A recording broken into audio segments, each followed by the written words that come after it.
Hi friends, welcome to Infopost Telugu. మన ఛానల్లో post office ఇన్ఫర్మేషన్తో పాటు job updates and money series కూడా మనం స్టార్ట్ చేసామండి. ప్రతి ఒక్కటి కూడా ఎవ్రీడే పోస్ట్ అవుతూనే ఉంటుంది. కాబట్టి దయచేసి మన ఛానల్ సబ్స్క్రైబ్ చేసుకోండి.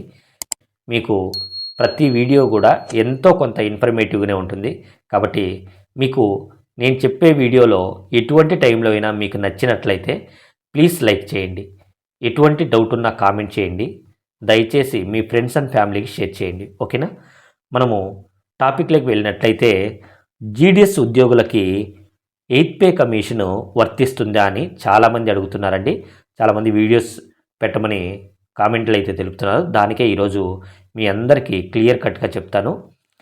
మనము 8th పే కమిషన్కి ఎలిజిబుల్ లేమండి. జీడిఎస్ ఉద్యోగులు 8th పే కమిషన్కి ఎలిజిబుల్ లేదు.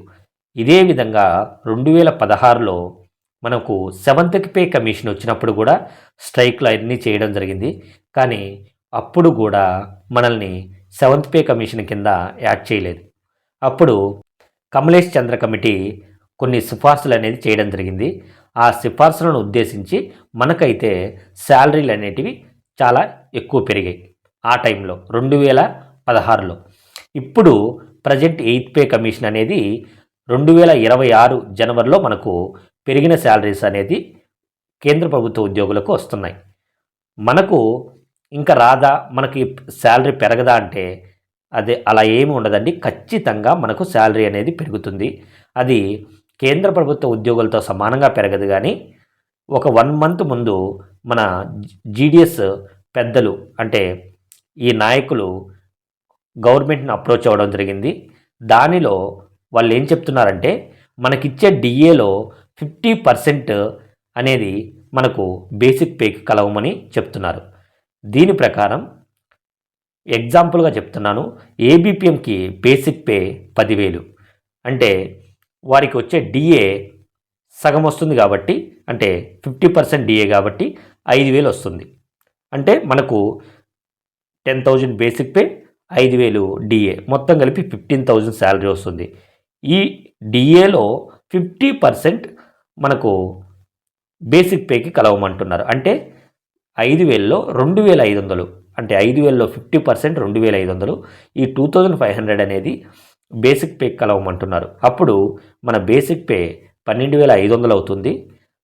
అప్పుడు డిఏ 50% చూసుకున్నట్లయితే 12,500 ప్లస్ 50% అంటే 12,500లో 50% అంటే 6,250 రూపాయలు అనేది మనకు కలిసి మొత్తంగా 12,500 నెక్స్ట్ 6,250 కలిపి మనకు మొత్తం శాలరీ అనేది వస్తుంది. ఈ విధంగా మనకు అనేది శాలరీ పెరుగుతుంది.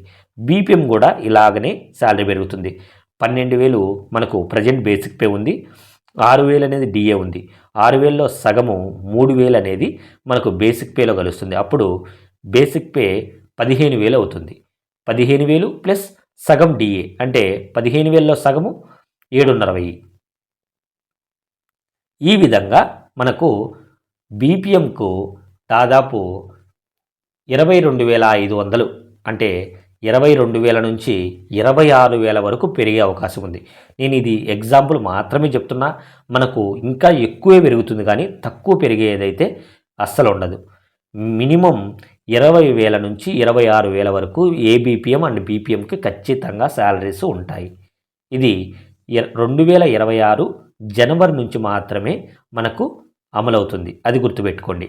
ఈ విధంగా మనకు 8th పే కమిషన్ అనేది మన జీడిఎస్ ఉద్యోగులకు వర్తించదండి. ఏవైనా ఆ టైంలో స్ట్రైక్లు ఇలాంటివి చేసినప్పుడు ఒకవేళ 8th పే కమిషన్కు మనం ఎలిజిబుల్ అయితే దానంత అదృష్టం ఏం లేదు. ఒకవేళ మనము 8th పే కమిషన్కి ఎలిజిబుల్ కాకున్నా కూడా మనకంటూ ఖచ్చితంగా న్యాయం చేస్తారు. మినిమం నేను అనుకుంటుండేది 26,000 వరకు బీపీఎం శాలరీ, 23,000 వరకు ఏబిపిఎం శాలరీ అనేది ఉంటుందని నేనైతే ఎక్స్పెక్ట్ చేస్తున్నాను. దయచేసి మీరేమనుకుంటున్నారో కామెంట్ చేయండి.